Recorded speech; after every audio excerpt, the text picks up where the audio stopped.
Amém. Meu nome é Natan, eu sou da cidade de Fortaleza, a capital do Ceará. Em 96 eu me mudei para Campina Grande, que é a segunda cidade da Paraíba, para morar com um casal de americanos do Alabama. Para mim é uma alegria muito grande poder estar aqui em Natal. Eu amo essa cidade de coração. A minha esposa, inclusive, ela cresceu aqui em Natal. Ela é carioca, da zona oeste do Rio de Janeiro, mas aos 6 anos de idade veio para Natal e cresceu aqui. Então hoje ela não está aqui conosco porque ela foi ministrar em outra igreja, mas para mim é uma alegria poder estar aqui sempre que eu posso. Eu já me considero de casa, me considero da família aqui, né? E eu espero que você esteja com o coração aberto, com a mente alerta, para receber de Deus hoje à noite. Eu sei que é uma pergunta idiota, mas eu preciso fazer isso. Alguém trouxe Bíblia para a igreja? É uma pergunta idiota. Crente anda com a Bíblia, é ou não é? Crente que anda sem Bíblia, anda sem rumo. Vamos levantar a nossa Bíblia no ar e deixar Satanás nervoso hoje à noite. Eu quero que você diga comigo: esta é a minha Bíblia. Eu sou o que ela diz que eu sou. Eu tenho o que ela diz que eu tenho. Eu posso o que ela diz que eu posso. Neste momento, eu vou receber a viva, eterna, imutável palavra de Deus. Meu coração está aberto. Minha mente está alerta. E nunca mais serei o mesmo. Nunca, nunca, nunca. Em nome de Jesus. Aleluia. Eu quero compartilhar com vocês hoje à noite aquilo que eu considero a essência do verdadeiro cristianismo, ou poderíamos chamar de a essência da fé neotestamentária, a verdade da fé do Novo Testamento. Nem sempre isso fica tão evidente, mas eu não consigo ver outra coisa tão exaustivamente sendo exposta no Novo Testamento do que isso. E diz respeito a uma coisa que é controversa na teologia cristã, né? Nos círculos acadêmicos de estudos da fé, da Bíblia e sobre Deus, as pessoas debatem sobre esse assunto com muita cautela. Na verdade, há quem diga que é fonte de heresias e de contradições, porque o que eu quero falar hoje à noite diz respeito à grandeza que está, não na pessoa de Deus, mas na pessoa do homem. Obrigado pelo amém, que Deus te abençoe, meu querido. Deus abençoe a você e a sua família. Eu sei que pode parecer inicialmente uma declaração absurda, porque obviamente que como cristãos a gente fala sobre a grandeza de Deus, mas quando nós começamos a investigar o que as Escrituras ensinam a respeito daquilo que Ele diz que fez sobre nós, daquilo que Ele nos fez ser, nós começamos a perceber que se Deus é realmente grande, nós devemos ser grandiosos também. Eu não estou falando sobre uma grandeza intrínseca ou inerente à nossa natureza pelo que nós somos. A minha mensagem aqui, o meu objetivo, não é deixar você ensimesmado, orgulhoso, envaidecido. Na verdade, visa muito mais tirar você talvez de um poço de depressão, de tristeza, sabe? De autocomiseração. Há muita gente crente na igreja que não sabe o valor que tem. Não sabe como Deus lhe vê. Qual o ponto de vista de Deus a respeito de si? Tem muita gente que mesmo sendo crente, vindo para a igreja, está triste, está deprimida, está amargurada. Tem gente que é crente e se mata. Vocês sabiam disso? É verdade. Por quê? Porque muitas vezes a gente não tem o privilégio de ouvir um pregador que nos fale, que nos conte sobre isso que eu quero compartilhar com vocês hoje à noite.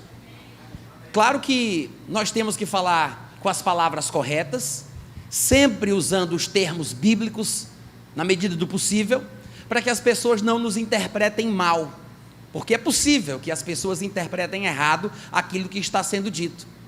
Mas uma das razões pelas quais Jesus Cristo foi perseguido, foi crucificado e foi morto, foi porque Ele mostrou que o homem é muito mais do que a religiosidade costumava falar.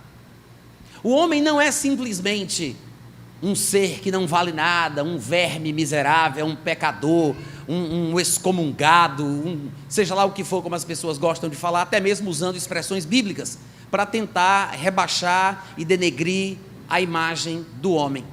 Curiosamente, nós também temos textos que falam que nós não podemos falar mal do ser humano, seja ele quem for, porque este ser humano foi feito à imagem e semelhança de Deus. A Bíblia diz que eu não posso bendizer a Deus com a minha língua e com a mesma língua amaldiçoar o homem feito à sua imagem e semelhança. Lá em Tiago isso está escrito. Ou seja, se eu não devo falar mal do ser humano porque é imagem e semelhança de Deus, será que nós estamos entendendo o que é essa imagem de Deus no homem, na gente, no ser humano? Será que nós percebemos que os textos bíblicos deixam implícito uma grandeza inerente ao homem, porque ele foi feito como Deus?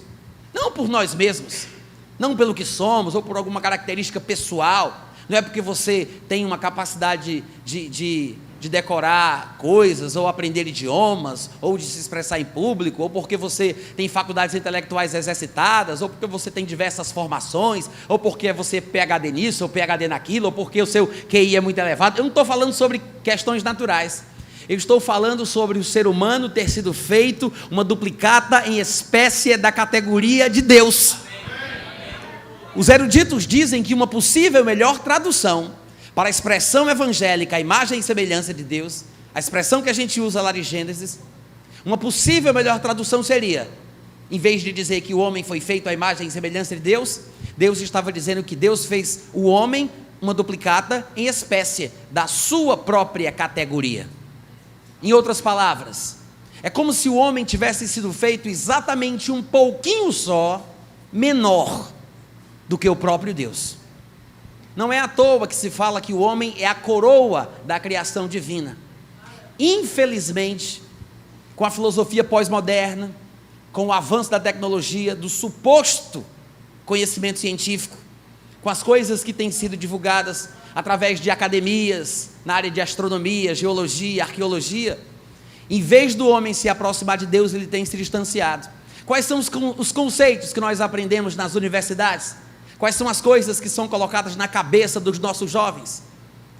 Que o planeta Terra é apenas uma bolinha pequenininha na periferia da Via Láctea, que está perdida no universo em meio a astros maiores e talvez mais significantes do que aqueles que nós encontramos aqui na nossa galáxia. Somos apenas um nada, que viemos do acaso, surgidos de um suposto Big Bang. E eu sei que tem evangélicos que tentam harmonizar a criação exposta em Gênesis com o que a ciência fala do Big Bang, mas quando você vai começar a fazer uma exposição mais profunda, você vai acabar comprometendo o cristianismo se você tentar defender o Big Bang. E infelizmente o que se tem dito é que o homem não é nada, não somos projeto de um ser superior, não fomos criados por um ser inteligente, não fomos designados, destinados, gerados, somos frutos do acaso. É um surgimento aleatório do grande nada absoluto. Tudo é relativo. Sendo assim, por que me importar em cumprir leis morais, em obedecer às leis de um Deus que não existe e tentar viver de uma forma que simplesmente não vai fazer diferença nenhuma, já que eu estou aqui por acaso e vou morrer e vou voltar para o mesmo acaso de onde eu vim? Não existe sentido para a vida, não existe sentido para a Terra, não existe sentido para o suposto sistema solar. Tudo é acaso, tudo é aleatório. Mas quando você vai para a Bíblia, e se você considerar a Bíblia como a palavra de Deus, você vai perceber que a coisa é totalmente diferente. Pelo contrário, antes do surgimento do sol, a Bíblia diz que Deus cria a terra, e o sol é criado apenas no 4º dia. Não, a terra não é produto ou subproduto do sol, como a ciência diz. Pelo contrário, o sol e a lua e as estrelas, as fixas e as errantes, que hoje são chamadas equivocadamente de planetas, foram criados no 4º dia para iluminar a terra, para servir a terra, para marcar as estações. Depois Deus criou tudo que tinha que criar, e no final, para coroar a sua criação, Ele coloca o homem, uma duplicata em espécie da categoria de Deus, no centro da sua criação. Em outras palavras, os céus servem à terra, a lua, o sol, as estrelas, são lumiares criados por Deus para servir a terra, com a sua luz, com os seus ciclos, com os seus movimentos, gerando estações, servindo de orientação para a humanidade. O céu serve à terra, a terra serve ao homem, e o homem serve a Deus. Essa é a ordem bíblica e a ordem correta.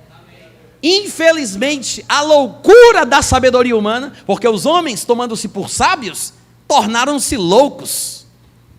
Mas a loucura da sabedoria humana desfaz a grande verdade divina do sentido da nossa existência e do que está implícito quando Deus disse que fez a gente como Ele. Mas graças a Deus não estamos como crentes, como cristãos, não estamos sós na consideração desta verdade. Nós encontramos homens lá fora na academia, professores de universidade, doutores e PhDs em astronomia, astrofísica, cosmologia, que defendem uma visão mais bíblica. O problema é que essa não é a visão predominante, não é o que passa na mídia, não é o que nos ensinam nas universidades. Nós somos doutrinados a pensarmos na linha corrente que predomina atualmente, a busca por vida extraterrestre, porque provavelmente num universo infinito, como supostamente ele é, deve haver vida em algum outro lugar, em um planeta muito distante, provavelmente. E assim os homens estão loucos, buscando tentar fazer contato com extraterrestres. E nessa loucura não percebem que não há nada criado por Deus tão grande quanto Ele próprio. Afinal de contas, pare para pensar, destes supostos planetas existentes neste universo inventado pela ficção científica. De todos estes planetas, o planeta para o qual o Filho de Deus veio foi esse. A expressa imagem da pessoa de Deus quis vir para a terra e quis ser homem. Por que ele não foi mais para lá? O que ele vem fazer aqui? Se a gente está querendo falar com esses seres de inteligência superior, ele é doido, é? A gente está buscando seres de inteligência superior, ele vem falar com essa raça humana medíocre. Nós é que invertemos os papéis. Os cientistas, os filósofos, os astrólogos, astrônomos, né? os cosmonautas, os atornautas, é atornautas mesmo que eu quis dizer, são os nossos sacerdotes. Virou religião, porque por causa das convicções que nos são passadas nos livros acadêmicos e nas universidades, estamos descaradamente desprezando a Bíblia e dizemos que somos o povo da Bíblia. Mas tentamos harmonizar os textos bíblicos, dos quais temos vergonha, com o que é ensinado na universidade, para a gente mostrar que existe uma interpretação correta, como a ciência diz. Nem sequer suspeitamos que talvez o que se diz científico não seja tão científico. Talvez o que está sendo passado como ciência autêntica seja cientificismo, pseudociência, porque ciência verdadeira é mensurável, é reproduzível, é confirmada, é factual, não se baseia em teorias, em elucubrações e conjecturas da capacidade de imaginação humana. Coisas que acontecem na cabeça de quem cria. Não se pode provar. Eu crio fórmulas, eu crio equações, mas não é uma coisa verdadeira, factual, observável, reproduzível. Mas a palavra de Deus, irmãos, é a verdade. E eu mencionei que não estamos sós nessa missão de provar que Deus é real, que a palavra dele merece confiança e que nós somos os seres a quem ele escolheu para chamar de filhos. Toda a teologia bíblica aponta para o centro do universo na terra. Basta você pensar nisso. Jesus desceu do céu para a terra. Não somente isso, a Bíblia diz que no final da história da humanidade, a nova Jerusalém, a habitação de Deus entre os homens, vai descer do céu para a terra. Para a terra. O que é que a terra tinha de especial? Aí o pessoal diz, mas Natan, esse negócio de dizer que a terra é o centro do universo, eu não estou falando do centro da Via Láctea, estou falando do centro do universo. Para quem não entendeu, disfarça, vamos em frente. Mas alguém poderia dizer, esse negócio de dizer que a Terra é o centro do universo é antiquado, é uma coisa já obsoleta, superada, é uma coisa de 400 anos atrás, para você ver como é recente. De 400 anos atrás para trás é que o povo acreditava nessas nessas mistificações, porque a ciência já provou que isso é uma mentira, que na verdade o centro da Via Láctea é o Sol, que é apenas um astro de sétima grandeza, porque existem outros sóis ainda maiores em outras galáxias, neste vasto universo, e assim por diante. Mas, para você não ficar pensando que isso é papo de crente que não pensa, gente burra que não consegue misturar o lé com cré, eu vou sugerir uma leitura para aqueles que têm coragem de ler gente que pensa. Está aqui um livro bom para vocês que gostam de estudar, que supostamente já entendem como é o nosso universo, que já fez faculdade ou que já leu alguma coisa sobre astronomia. Está aqui um livro bom, Deus e Cosmos, da PES, Publicações Evangélicas Selecionadas. Esse homem, ele não é pastor, ele é crente, ele é evangélico. Mas se você quer saber a formação dele, para que você possa se sentir confortável para ler o que ele tem a dizer a respeito de tudo isso, ele é professor de matemática, é diretor do departamento de ciências matemáticas em uma determinada universidade no Canadá, e ele é PhD em astronomia na University of British Columbia. PhD, Philosophic Doctor, né? PhD em astronomia. E ele diz por A mais B que no mundo científico se sabe que não tem como provar o heliocentrismo. Não tem como provar que a Terra gira ao redor do Sol. Pelo contrário, ele diz que nós temos evidências que apontam para a Terra como o centro do universo. Inclusive nas descobertas mais recentes. Pasme você. E isso está em harmonia com os testemunhos da Bíblia, mostrando que Deus criou os céus para servirem a Terra para servir o homem. E a Terra é o foco da atenção divina, em todos os sentidos. Não se deixe levar por uma pregação eloquente, por um pregador pentecostal, falador de línguas e dizimista. Leia um livro como esse, tenha essa coragem. Se você se sentir envergonhado, não conte para ninguém, compre e leia escondido. Mas se permita. Se permita. É fácil de encontrar esse livro. Se você colocar no Google, você acha. Deus e Cosmos. Maravilhoso. Um dos melhores livros que eu li nos últimos 10 anos. Eu ainda não acabei, mas eu estou encantado com esse livro aqui. Tem coisa que não dá para entender, eu finjo que estou entendendo, vou um pouquinho mais para frente, aí chegam umas páginas que fica mais clara, eu dou glória a Deus e continuo a leitura. Mas faça isso por você. Se você tiver um primo, um parente, de repente um sobrinho, um filho, que está fazendo faculdade e está sendo seduzido pela sabedoria deste mundo, como se o evangelho fosse uma coisa para idiotas, para ignorantes, semi-analfabetos, dá esse livro a ele. Dá esse livro para ele. Depois pergunta o que ele achou. E qualquer dúvida, qualquer problema, é só vir aqui na igreja e perguntar ao pastor Jonas, que ele resolve a parada. Mas é sobre isso que eu quero falar hoje à noite. Sobre a grandeza do homem, testemunhada pelas Escrituras, e por outros acadêmicos também, que estão defendendo a mesma visão, não necessariamente bíblica, mas com base em dados e pesquisas científicas. Eles fazem do jeito deles, e nós, que somos teólogos, crentes e cristãos, pregadores, profissionais da palavra, fazemos do nosso. Eu quero que você abra a sua Bíblia comigo no Salmo 8. Salmo 8.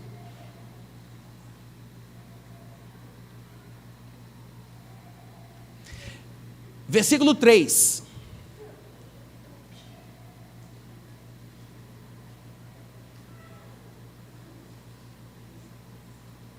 Todo mundo achou?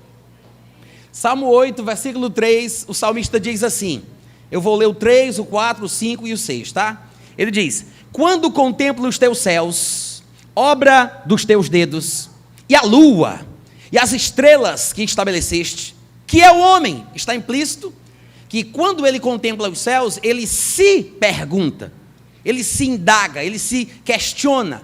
Quando contemplo os teus céus, obra dos teus dedos, a lua, as estrelas que estabeleceste, me pergunto, que é o homem que dele te lembres e o filho do homem que o visites. Olha só, para um pouquinho aí, olha aqui para mim, olha para cá. Numa primeira leitura, né, Um leitor desavisado poderia pensar que o salmista está querendo dizer que o homem não é nada. Como algumas pessoas, quando querem falar da grandeza do cosmos, deixam implícito. Eles sugerem que nós não somos nada, se comparado à grandeza do universo, do cosmos e assim por diante. Mas não é isso que o salmista tem em mente, muito pelo contrário. Conhecedor das verdades da Bíblia, entendido de que Deus fez todas as coisas e fez o homem e deu ao homem o domínio sobre as obras das suas mãos, ele começa a se perguntar, afinal de contas, o que é o homem no ponto de vista de Deus? Porque quando ele olha para as estrelas, que é uma coisa linda demais, aquela coisa grandiosa, né? que tira o nosso fôlego, naquela negritude do céu estrelado, ele diz, o que é o homem para que dele te lembres? E o filho do homem que o visites? Porque tu o fizeste um pouco menor do que Deus. De glória e de honra tu o coroaste, deste-lhe domínio sobre estas obras, estas é por minha conta, mas está implícito, porque ele acabou de falar sobre lua, estrelas, obras dos teus dedos, e aí ele vai dizer, mas tu o colocaste sobre as obras da tua mão, ou seja, a lua, o sol, as estrelas são obras dos dedos de Deus. E o salmista diz, o que é o homem? Porque tu o colocaste sobre as obras das tuas mãos. Deus fez o sol, fez a lua e as estrelas, como todas as outras coisas do mundo visível e invisível, e deu ao homem a autoridade para dominar. Uau! Quando não se conhece a Bíblia e se depara com a grandeza do céu, né? Quando uma pessoa que não conhece a Bíblia se depara com a grandeza e a infinitude dos mistérios da natureza, a pessoa diz, rapaz, o homem não é nada, o homem não vale nada, o homem é uma coisinha de nada, o homem é muito pequenininho, o que é o homem? Mas não é isso que o salmista está pensando, pelo contrário, porque ele sabe que o homem é a coroa da criação divina, e o homem foi colocado como autoridade sobre as obras das mãos de Deus. Ele fala, meu Deus do céu, o que é o homem?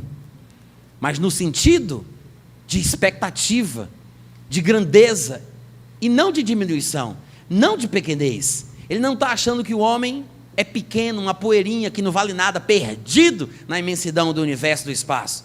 Ele está dizendo que o homem é grandioso, porque sobre as obras das mãos de Deus, sol, lua, estrelas, Deus colocou o homem. E nós temos alguns vislumbres na Bíblia que demonstram isso. Todo mundo lembra da história onde Josué orou e o sol e a lua pararam. E qualquer pessoa que é um pouco mais curiosa e estuda a respeito de cosmologia, sabe as implicações de uma declaração como essa. O que significa parar o sol e a lua? O que significa, como diz noutra passagem dos profetas do Antigo Testamento, a sombra do sol regredir 10 graus, porque o profeta estava falando com o rei, ele disse, Deus te dará um sinal, o que tu queres? Que a sombra, que era o relógio solar, que a sombra do sol avance 10 graus, recua 10 graus, aí o rei disse, avançar, eu sei que se avançar vai ser um milagre, mas normalmente ele vai para frente, então se avançar é mais fácil do que voltar, então para provar que é Deus eu quero que volte.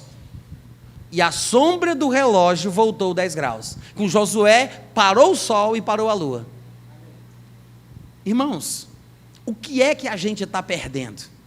O que é que a gente não está entendendo a respeito de quem é o homem? Mas aqui mesmo no Salmo 8, a partir do versículo 3, ele nos dá uma pista. Ele diz, versículo 5, tu o fizeste por pouca coisa menor do que Deus. É isso mesmo, gente? Essa Bíblia aí parece que está meio endemoniada, né? Tu fizeste um pouco menor do que o que aí? Que diabo é isso? Sabe por que nessa Bíblia aparece um pouco menor do que anjos? Você sabe disso? Sabe por quê? Em primeiro lugar, a palavra que é traduzida nessa versão endemoniada por anjos, e na Bíblia evangélica por Deus, a palavra que aparece lá no Salmo 8 é Elohim. Tem alguém aqui que sabe o que significa Elohim? Elohim é o que, gente? Deus. Se fôssemos fazer uma tradução ao pé da letra, bem literal, era como se fosse deuses, né? Os estudiosos hebreus, eles dizem que, na verdade, esse plural é aquilo que eles chamam de plural majestático.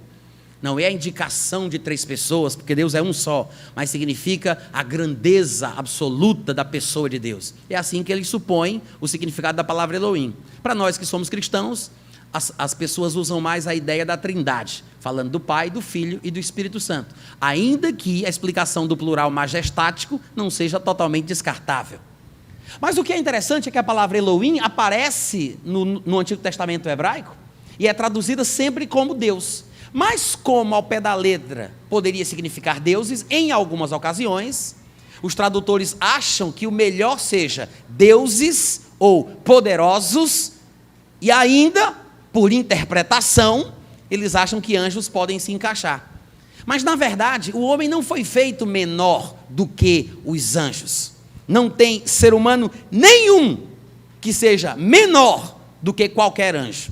E é uma tolice que nós pensemos isso. Algumas pessoas não compreendem que o homem foi feito à imagem e semelhança de Deus. Deus disse: façamos o homem à nossa imagem conforme a nossa semelhança, e por isso tem a ele domínio.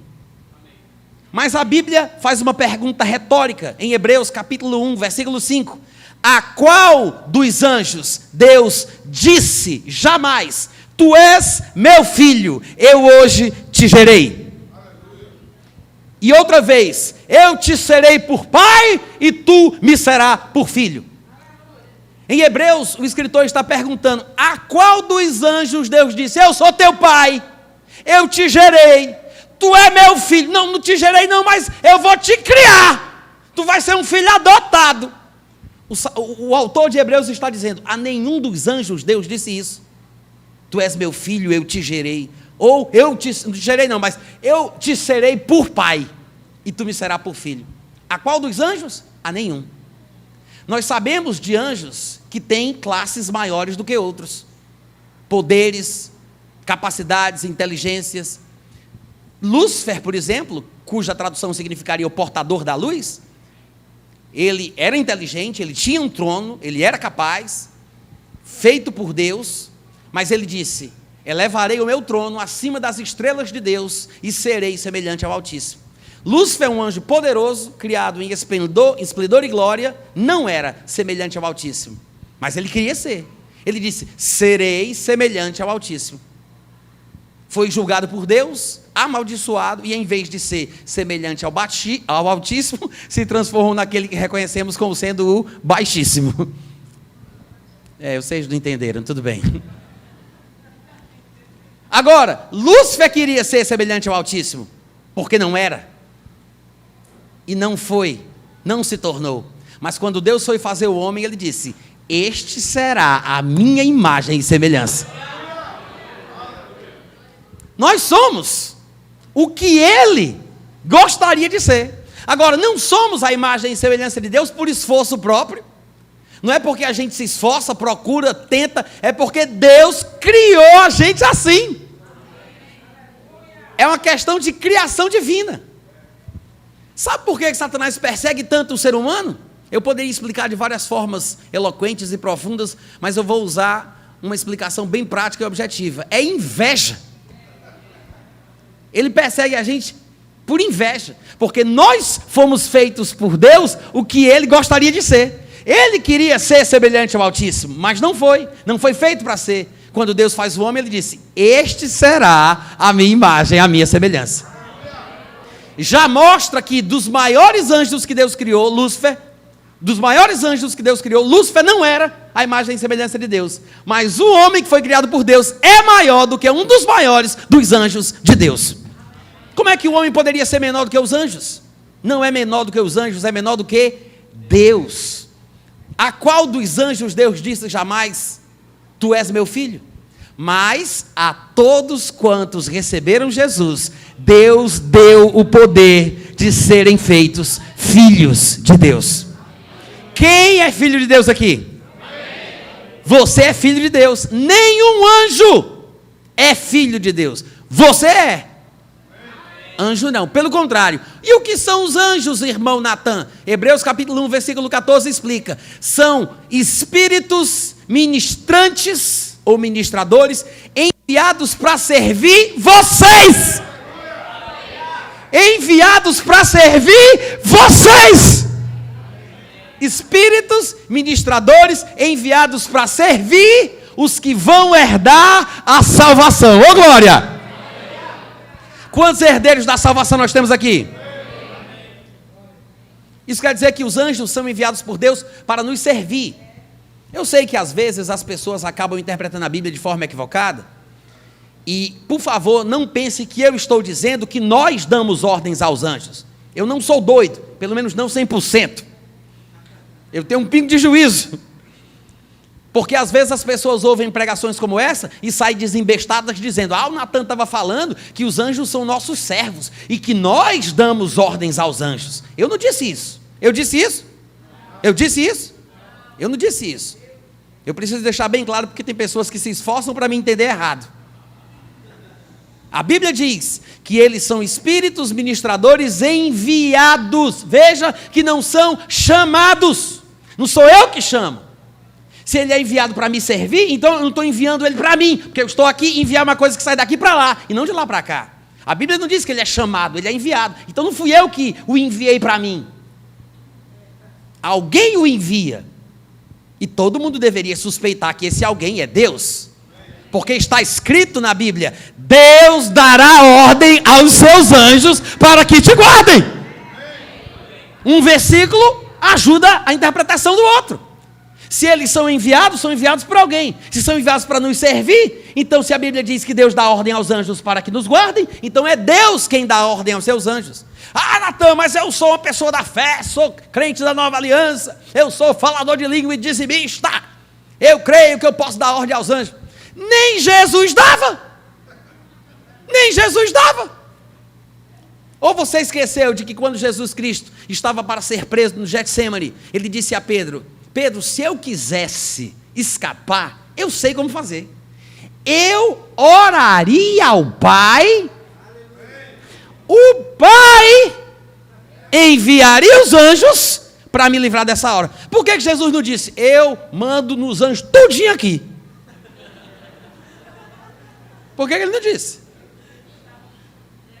Ele disse: Deus dará ordens aos seus anjos. Amém? Sim, nós oramos a Deus e Deus envia os anjos. A Bíblia fala sobre Pedro, por exemplo. Haviam acabado de matar Tiago. Herodes o fez passar o fio da espada. E logo em seguida prenderam Pedro, porque Herodes viu que aquilo tinha agradado os judeus. E ele queria o favor dos judeus, cair na graça dos judeus, né? Como governante ali da região do povo judeu. Aí ele prende Pedro, depois de ter matado Tiago, e suspeitava-se que ele faria a mesma coisa com ele. Só que quando Tiago morreu, a igreja só fez chorar. Pegaram Tiago, mataram Tiago e a igreja chorou. É o que a Bíblia diz, choraram. Mas quando pegaram Pedro, a Bíblia diz que a igreja finalmente orou. Não é chorou, é orou. A Bíblia fala que havia oração incessante a Deus. A igreja fazia oração, olha para cá que é mais negócio, hein? Havia oração incessante a Deus a favor de Pedro. Aí sabe o que aconteceu? Apareceu um anjo lá na porta, lá na cela do Pedro, aí, ou de casa. Pedro olhou assim e o anjo disse, eu não sei se vocês lembram do texto, mas toda vida que eu cito essa passagem eu fico emocionado, porque o anjo diz assim, calça o chinelo, sabia disso? Que está escrito lá, que o anjo diz, coloca a sandália, pega a capa e vem comigo. Olha a preocupação do anjo, ele diz, calça o chinelinho.